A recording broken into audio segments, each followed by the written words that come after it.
이 시간 은혜 받을 하나님의 말씀은 구약성경 이사야 10장 20절로 23절 말씀까지입니다.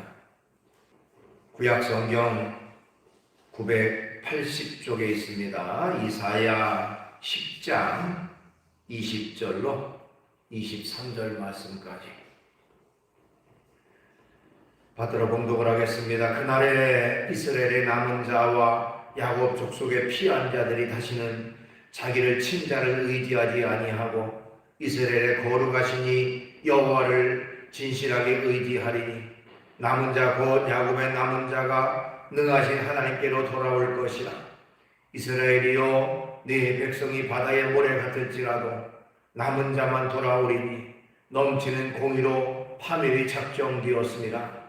이미 작정된 파멸을 주 만군의 여호와께서 온 세계 중에 끝까지 행하시리라. 아멘. 말씀 23절까지 받들어 봉독을 했습니다. 오늘 주어진 본문 말씀 가지고 제목을 남은 자가 됩시다. 남은 자가 됩시다. 이런 제목의 말씀으로 은혜를 같이 나누려고 합니다.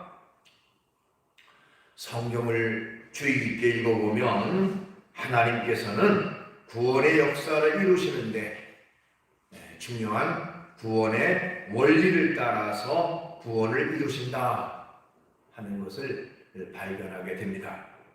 그것이 무엇이냐면 바로 구원의 기회는 모든 사람들에게 주어지지만 그러나 구원의 성취, 구원을 이루는 것은 소수의 사람들에게만 주어진다는 것입니다. 그러니까 구원의 문은 모두에게 다 열려 있습니다.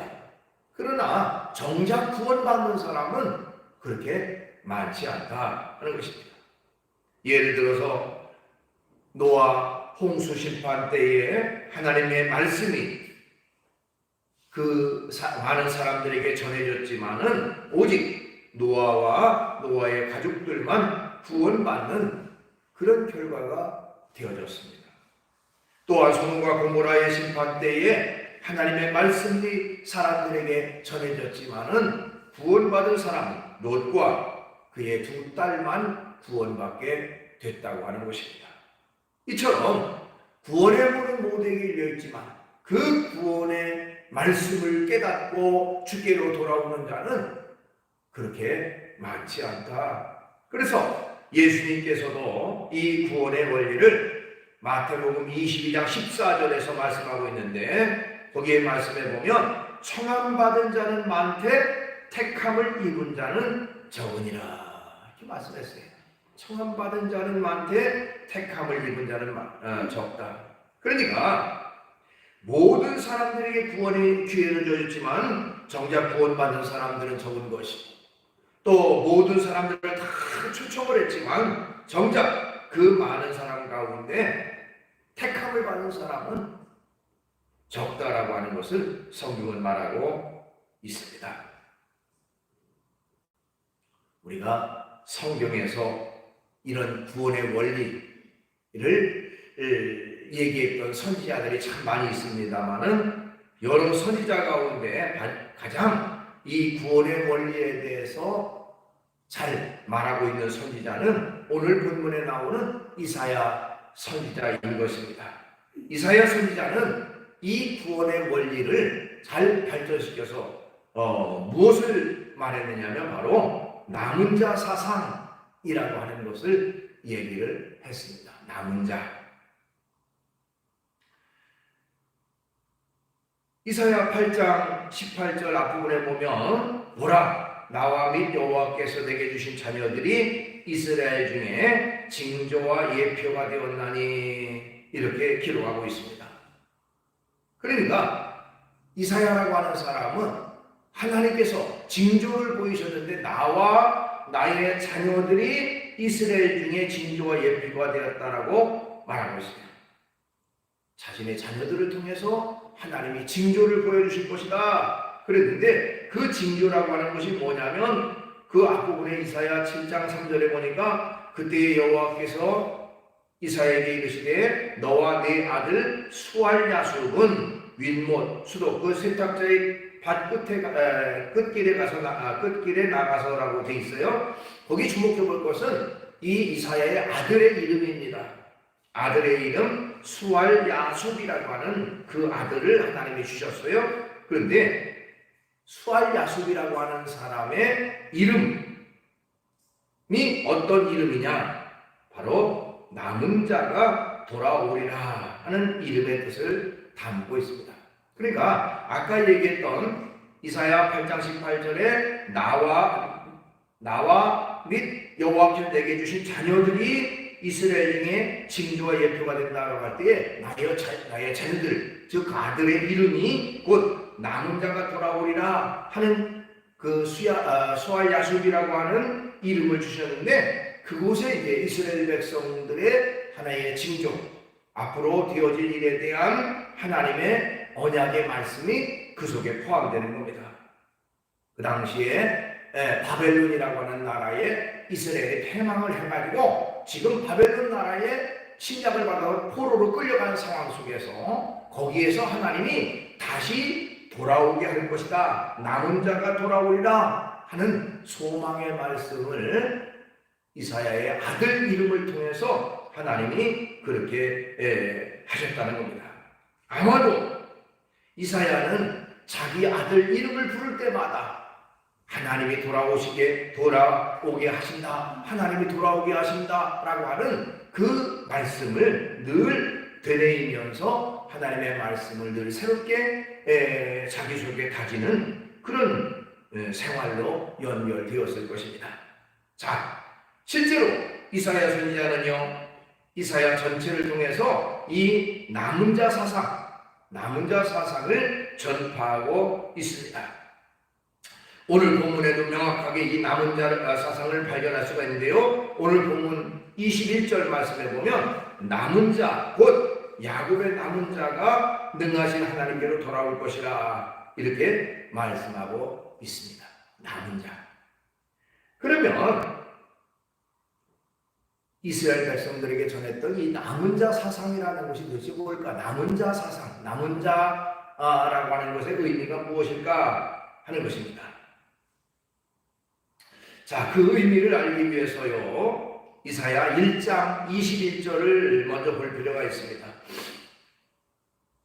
이사야 1장 21절에 보면 신실하던 성읍이 어찌하여 창기가 되었는고 정의가 거기 충만하였고 공의가 그 가운데 거하였더니 이제는 살인자들 뿐이로다, 이런 말씀이 있어요. 자, 하나님께서 본래 이스라엘 백성들을 택하시고 하나님의 백성으로 삼아주셨는데, 본래는 정의로운 백성, 참으로 공의로운 백성이었는데, 그러나 그것을 다 잃어버리고 마치 창기처럼 되고 살인자들이 되어버리고 하나님의 뜻을 저버리는 백성들이 되어졌다는 겁니다. 하나님 앞에 바로 서지 못하고 죄 가운데 빠졌다. 그래서 하나님께서는 급기야 이스라엘 백성들을 심판하실 수밖에 없다. 왜? 그들의 죄 가운데 여전히 머물러 있기 때문에, 회개하지 않고 죄 가운데 머물러 있어서 그들을 심판하실 수밖에 없다라고 이사야 1장 24절에 말하고 있습니다. 그러므로 주 만군의 여호와 이스라엘의 전능자가 말씀하시되 슬프다, 내가 장차 이 대적에게 보응하여 내 마음을 편하게 하겠고 내 원수에게 보복하리라. 이 말씀은 하나님의 뜻을 저버린 이스라엘 백성들을 기다렸는데 회개하지 않고 주께로 돌아오지 않으니 급기야 그들을 하나님께서 심판하시겠다라고 하는 그런 내용의 말씀인 것입니다. 그러니까 처음에는 하나님의 백성으로서 하나님 앞에 바로 선 백성들이 되어졌는데, 그러나 하나님을 떠나서 악을 행하고 끝까지 죄 가운데 살아감으로 인해서 결국에는 하나님의 심판이 그들 위에 머물 수밖에 없다는 것입니다. 자, 그런데 여기에 하나님의 딜레마가 있다, 이렇게 말씀드릴 수가 있어요. 이게 무슨 얘기냐면, 하나님은 정의의 하나님, 공의의 하나님입니다. 죄 있는 사람들은 심판하셔야만 해요. 그게 바로 정의의 하나님이에요. 이스라엘 백성들이 죄 가운데 빠져서 하나님을 떠났으니 그들에게 심판이 임하는 것은 당연한 것입니다. 그런데 하나님은 또한 사랑의 하나님이시기도 합니다. 그래서 그들을 만약 심판으로 끝내버리고 더 이상 하나님의 백성을 인정하지 않을 수가 없으세요. 왜? 사랑의 하나님이시기 때문에. 그래서 하나님께서 이런 어떻게 보면 딜레마와 같은 그런 상황 속에서 그것을 해결하기 위해서 이사야 선지자를 통해서 바로 이 남은 자 사상이라고 하는 것을 주셨습니다. 즉 하나님께서 이스라엘 백성들은 그들의 죄악 때문에 그들을 심판하실 수밖에 없는 상황 속에서도 하나님의 사랑으로 그들 가운데 소수의 사람들, 하나님 앞에 바로 섰던 소수의 사람들을 택하셨고 그들을 통해서 하나님의 구원의 역사를 계속 이어나가시겠다 하는 것이 바로 남은 자 사상이에요. 그러니까 전체를 다 멸하시는 게 아니라 그 중에서 하나님 앞에 바로 선 그야말로 소수의 사람들을 택하셔서 다시 그들을 통해서 하나님의 뜻을 이어가시겠다 하는 것이 남은 자 사상이라고 하는 것입니다.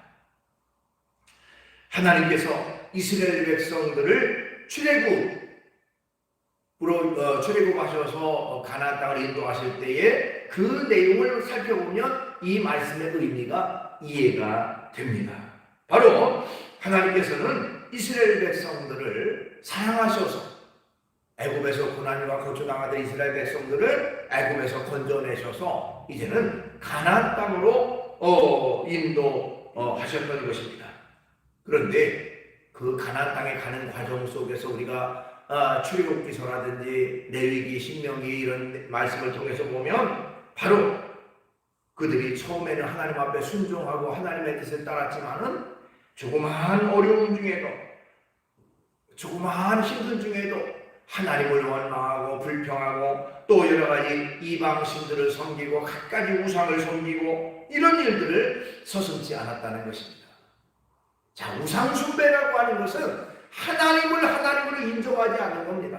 하나님의 자리에다가 우상을 앉혀놓는 거니까 하나님을 배반하는 가장 큰 죄악이 바로 우상숭배인 것이죠. 그렇기 때문에 하나님은 그들을 멸하실 수밖에 없는, 그들의 죄로 말미암아 심판하실 수밖에 없는 그런 상황이었습니다. 그래서 우리가 소위 말하는 출애굽 1세대, 그러니까 애굽에서 나온 1세대 사람들은 가나안 가는 도중, 즉 광야 생활 속에서 거의 다 죽음을 당합니다. 죽게 됩니다. 가나안 땅에 들어가지 못합니다. 그러나 그 중에 소수의 사람들만 하나님이 택하셨는데 그 사람이 바로 누구냐? 여호수아와 갈렙, 그 두 사람만 하나님이 가나안 땅에 들어가게 하셨고, 그러면 나머지 누가 들어갔느냐? 자, 이스라엘 백성들은 사람의 숫자를 셀 때에 만 20세 이상의 남자들만 그 당시에 숫자를 셌어요. 그러니까 그 당시에 가나안에 들어갔던 사람들은 바로 애굽에서 나올 때에 20세가 못 됐던 사람, 안 됐던 사람, 그 사람들이 성장했고, 그리고 광야 생활 40년 동안에 태어났던 사람들, 그렇게 해서 여호수아와 갈렙과 그 20세 미만의 사람들, 광야에서 태어난 사람들이 이제는 가나안 땅에 들어가는 그런 결과가 됐다고 하는 것입니다. 그러니까 애굽에서 나온 사람들은 다 멸망받았어요. 하나님 앞에 죄악으로 인해서 심판받았어요. 그러나 소수의 사람들을 하나님이 선택하셔서 그들을 통해서 하나님의 구원의 역사를 이어가도록 하셨다. 그것이 바로 소위 남은 자들이고 남은 자 사상이라고 말하는 것입니다. 이 이사야가 그걸 강조한 거예요. 남은 자 사상, 남은 자. 그래서 우리 모두가 다 남은 자가 돼야 된다. 남은 자. 끝까지 믿음과 신앙을 지켜서 하나님 앞에 신실한 믿음을 지킴으로 말미암아 결국 하나님의 구원하심을 받고 인도하심을 받고 우리를 통해서 하나님의 역사를 이루시도록 하는 그런 남은 자들, 믿음과 신앙을 끝까지 지킨 자들이 되어야 된다 하는 것입니다. 그게 바로 남은 자 사상이라는 것입니다. 자, 그러면 어떤 사람들이 남은 자가 될 수가 있을까요? 어떤 자들, 어떤 사람들을 하나님이 남은 자로 뽑으셨을까요? 바로 끝까지 믿음을 지킨 사람들이 남은 자가 됐다는 것입니다. 끝까지 믿음을 지킨 사람들.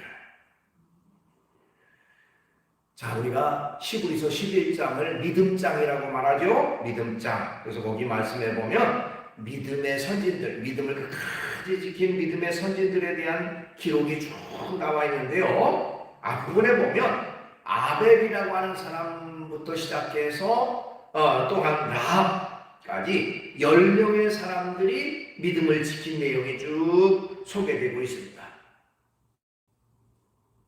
그런데 그 10명의 사람들의 믿음의 면면을 보면 도저히 믿을 수 없는, 하나님을 믿기 어려운 그런 환경 속에서도 끝까지 하나님을 믿고 의지했던 사람들이에요. 다른 사람들은 다 믿음에서 떠나고 하나님 앞에 바로 서지 않았는데 끝까지 신실한 믿음과 신앙을 지키고 또 하나님을 의지했던 사람들이 거기에 나옵니다. 그러니까 믿음의 사람으로 우뚝 서게 된 비결은 바로 흔들리지 않는 믿음, 끝까지 믿음과 신앙을 지켰던 사람들이라 하는 것입니다. 특별히 히브리서 11장 1절로 3절을 보니까요, 믿음은 바라는 것들의 실상이요 보이지 않는 것들의 증거니 선진들이 이로써 증거를 얻었느니라. 믿음으로 모든 세계가 하나님의 말씀으로 지어진 줄 우리가 아나니 보이는 것은 나타난 것으로 말미암아 된 것이 아니니라. 말하고 있어요. 이게 무슨 말이냐면 믿음이라는 것은 볼 수 없는 것을 보고 믿는 것. 현재 내가 손에 잡히지 않는 것을 믿고 확신 가지는 것. 그게 바로 믿음이다. 이렇게 말하고 있어요. 우리가 보는 것을 믿는 것은 누구나 다 할 수 있습니다. 그러나 보이지 않는 것을 믿으니까 진실한 믿음이 바로 거기 있는 것이죠. 그러니까 보이지 않는 것들의 증거다. 믿음은 바라는 것의 실상에 보이지 않는 것의 증거라 말하면서 볼 수 없는 것을 하나님의 말씀을 의지해서 보고 믿는 것을 말합니다. 하나님이 말씀하시니 믿겠습니다. 주님이 나에게 말씀하시니 나는 끝까지 그것이 내 손에 잡히지 않고 내 눈에 보이진 않지만 나는 그 말씀을 의지해서 그것을 보고 믿음으로 살겠습니다 하고 나아가는 사람들이 온전한 믿음의 사람들이라 하는 것입니다. 여러분, 거기 노아라는 사람이 나옵니다. 히브리서 11장 7절에 보니까요, 믿음으로 노아는 아직 보이지 않는 일에 경고하심을 받아 경외함으로 방주를 준비하여 그 집을 구원하였으니 이렇게 말하고 있습니다. 앞으로 심판이 있을 것이니까 너는 방주, 배를 만들어라. 성경에 보면요, 그 심판이라는 것이 무려 120년 후에 이루어지는 사건이었고요. 또한 노아는 120년이나 그 방주를 준비를 했습니다. 그런데 그 방주 짓는 일이 성경에 보니까 대개 배를 만든다면 바다에 띄우기 위해서 만드는 거니까 바닷가에서 만들지 않겠어요? 근데 바로 산꼭대기에서 배를 만들었다는 것입니다. 그것도 하루 이틀도 아니고 120년. 그 당시 사람들은 지금 상상할 수 없을 정도로 오래 장수했던, 그러니까 이제 그게 환경적인 요인으로 인해서 사람들의 수명이 단축했다고 봐요. 성경에 가장 오래 산 사람의 기록이 969세 무두셀라 아닙니까? 900살까지 살았던 그런 시대. 어쨌든 120년 동안이나 방주를 지었습니다. 사람들은 모두가 노아를 미쳤다고 하고 조롱했습니다. 그러나 사람들이 볼 수 없는 것을 노아는 보았고 하나님의 말씀을 들었고 그 말씀에 의지해서 하나님의 말씀에 의지해서 영적 눈으로 미래를 바라보고 그리고 노아는 방주를 준비했다는 것입니다. 그러니까 하나님의 말씀에 의지해서 사람들의 조롱이라든지 사람들이 비웃는 것도 아랑곳하지 않고 끝까지 믿음을 지켰다고 하는 것이 바로 이 노아라는 사람의 위대함이에요. 위대함. 그러니까 끝까지 믿음을 지킨 그런 모습인 것입니다. 그때에 하나님이 함께 하시고 하나님이 역사하시는 것입니다.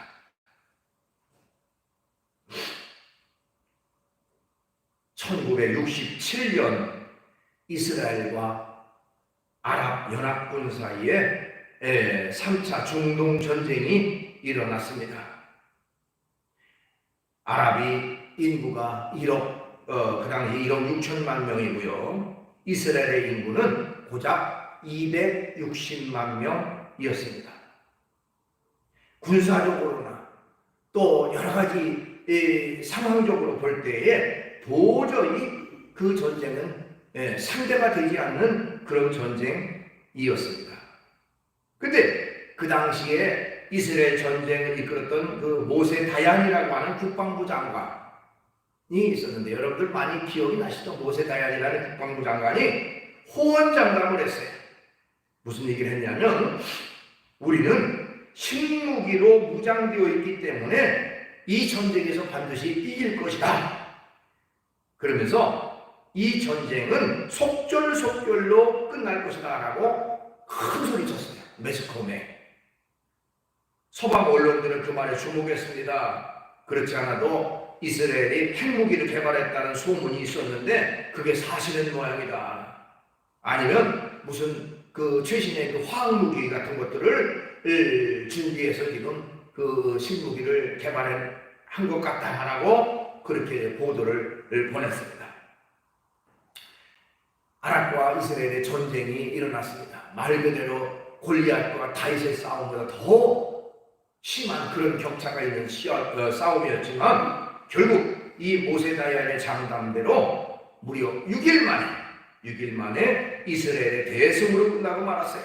그래서 이것이 소위 우리가 잘 아는 6.1 전쟁이라고 하는 대명사로 불리게 됐습니다. 6.1 전쟁. 그래서 어떻게 6일 만에 이 거대한 아랍과의 싸움에서 이겼는가? 그런데 모세 다얀이라는 사람이 그렇게 호언장담했던 신무기라는 것이 사용된 흔적이 없었습니다. 그래서 기자들이 이 모세 다얀에게 물었습니다. 도대체 당신이 말한 신무기는 무엇입니까? 그랬더니 바로 그때 모세 다얀이 이렇게 대답을 했습니다. 우리가 준비한 신무기는 바로 성경 시편 121편 말씀입니다. 이렇게 시편 121편 무슨 말입니까? 내가 산을 향하여 눈을 들리라. 나의 도움이 어디서 올까? 나의 도움은 천지를 지으신 여호와에게서로다. 하나님이 우리와 함께한다는 이 무기, 이 믿음이 바로 우리의 무기입니다. 하나님이 함께 하시는데 못할 게 뭐 있습니까? 우리는 그 신무기를 가지고 담대함으로 나가서 싸워서 이겼습니다. 이렇게 얘기를 했던 것입니다. 어떻게 보면 하나님이 역사하는 사람은 끝까지 믿음과 시키는 지킨 사람이고, 그 사람이 바로 남은 자로서 하나님의 역사를 이루신, 하나님의 뜻을 이루는 그런 축복의 사람이 되어지는 것입니다. 그 다음에 남은 자는 누가 될까요? 바로 죄악과 타협하지 않는 사람들이 남은 자가 되어집니다. 죄 가운데 죄와 세상과 타협하지 않는, 죄 가운데 죄악과 타협하지 않는 사람들이 남은 자가 되어진다는 것입니다. 열왕기상에 보면 거기 엘리야 시대에 우상숭배가 강요되었고 많은 사람들이 우상숭배에 빠져서 죄악과 타협하고 결국 이스라엘 전체가 하나님 앞에 바로 서지 못한 그런 상황이었습니다. 그때에 바로 이 엘리야 선지자가 한탄하면서 하나님, 사람들이 다 떠났습니다. 다 우상숭배 가운데 빠졌습니다. 나만 남았습니다. 라고 거기서 하나님 앞에 하소연하는 기도를 합니다. 그때에 하나님께서 이사야에게 충격적인 말씀을 주세요. 너만 남았다고? 너만 남은 게 아니라 바로 아합에게 무릎 꿇지 않는 7천 명이 지금 남아있다. 하나님 앞에 바로 섰던 사람, 믿음과 신앙을 지키는 7천 명을 내가 지금 예비하고 있다. 그 말씀이 열왕기상 19장 18절 말씀에 되어 있습니다. 그러나 내가 이스라엘 가운데 7천 명을 남기리니 다 바알에게 무릎 꿇지 아니하고 다 바알에게 입맞추지 아니한다니라. 끝까지 믿음을 지킨 7천 명이 있다. 그들이 바로 남은 자라고 하는 것입니다. 우상숭배가 극심할 때에도 우상숭배에 빠지지 않고 죄악과 타협하지 않고 끝까지 믿음을 지킨 사람, 그 사람들이 바로 그 사람 7천 명이 남아있다는 것입니다. 당시 왕이었던 이 아합이라고 하는 사람은요, 이방 여인이었던 이 이세벨이라고 하는 사람과 결혼하고, 이세벨이 바로 아주 그야말로 바알 우상단지, 우상을 섬기는 그런 사람이었어요. 그 우상을 가지고 이 아합이라고 하는 왕과 결혼해서 결국 아합까지도 다 포섭해서 우상에 빠지게 만들었습니다. 그래서 그 당시에 이스라엘 북왕국이죠. 북왕국 이스라엘 수도였던 바로 사마리아라는 곳에 바알 신전을 짓고 아세라 신상도 거기다 만들어 놓고, 그래서 하나님을 섬기는 이스라엘 나라에서 이 바알 신전을 짓고 바알 신상을 섬기게 됐다는 것입니다. 또한 하나님을 섬기는 사람들을 엄청나게 박해를 하고요, 거기에 많은 선지자들을 닥치는 대로 죽게 만들었습니다.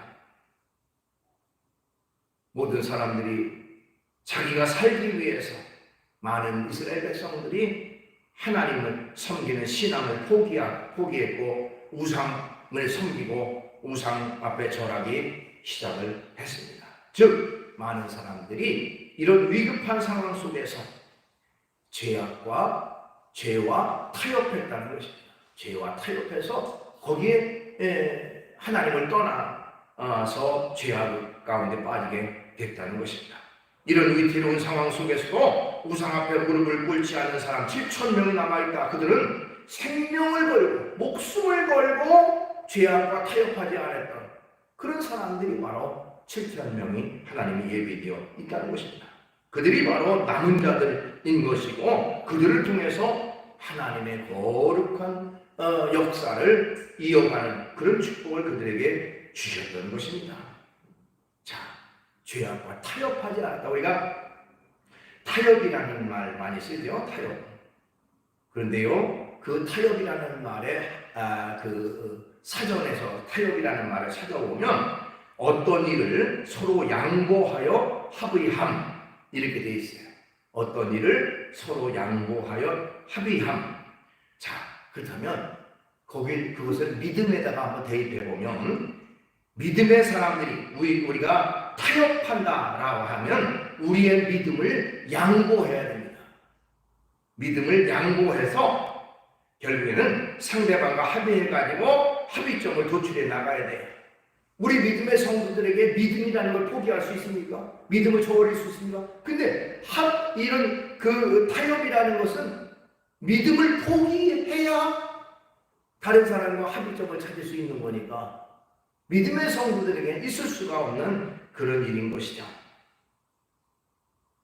때문에 이 세상과 타협한다, 죄악과 타협한다, 우리 믿음의 성도들은 결코 그것이 있을 수가 없는 것입니다. 왜? 믿음을 포기할 수가 없으니까. 자, 이 타협이라는 말에 우리 믿음의 차원에서 반대 개념이 있어요. 그 반대 개념은 뭐냐면 지조라는 말입니다. 지조. 우리가 지조가 있다 이런 말 쓰죠. 근데 그 지조라는 말을 한자를 찾아보니까요, 원칙과 신념을 굽히지 아니하고 끝까지 지켜나가는 꿋꿋한 의지, 이것입니다. 원칙과 신념을 굽히지 않고 끝까지 지켜나가는 꿋꿋한 의지. 그러니까 우리 믿음의 사람들이 있어야 될 것은 세상과 죄악과 타협하는 게 아니라 믿음의 지조를 지키고 나가야 한다는 것입니다. 끝까지 악한 마귀의 애와 타협하거나 죄악과 타협하지 않고 여러 가지 시험을 만날 때에도 끝까지 그것을 이기고 극복하고 승리하는 우리가 되어야 된다. 그것이 바로 온전한 믿음의 사람의 모습인 것입니다. 말씀을 정리합니다. 오늘날도 하나님은 남은 자를 찾고 계십니다. 우리 모두가 다 남은 자가 되어서 하나님 앞에 신실한 믿음과 신앙을 가지고 하나님 앞에 인정받는 그런 사람이 되어야 됩니다. 결코 죄악과 타협하지 않고 또한 하나님 앞에 인정받고 하나님이 칭찬하신 신실한 믿음의 사람이 되어서 남은 자로서 하나님의 서심에 온전하고 하나님의 기쁨으로 우리를 사용하시는 데 쓰임받는 그런 저와 여러분 되시기를 주의 이름으로 축원합니다. 기도하겠습니다. 거룩하신 주님을 찬양합니다. 이사야 선지자가 얘기했던 그 남은 자 사상이라고 하는 것, 그것을 통해서 바로 남은 자는 끝까지 믿음을 지킨 자들이요, 남은 자는 결코 세상과 타협하거나 죄악과 타협하지 않는 믿음과 신앙의 지조를 지키는 사람들이라고 말했습니다. 주님, 우리의 믿음이 그런 믿음 되게 하시고 하나님 앞에 남은 자로서 끝까지 인정받는, 칭찬받는, 그리고 우리를 통해서 하나님의 큰 역사를 이어가는데 쓰임받는 그런 저희가 되게 해주시옵소서. 예수님의 이름으로 기도하옵나이다. 아멘.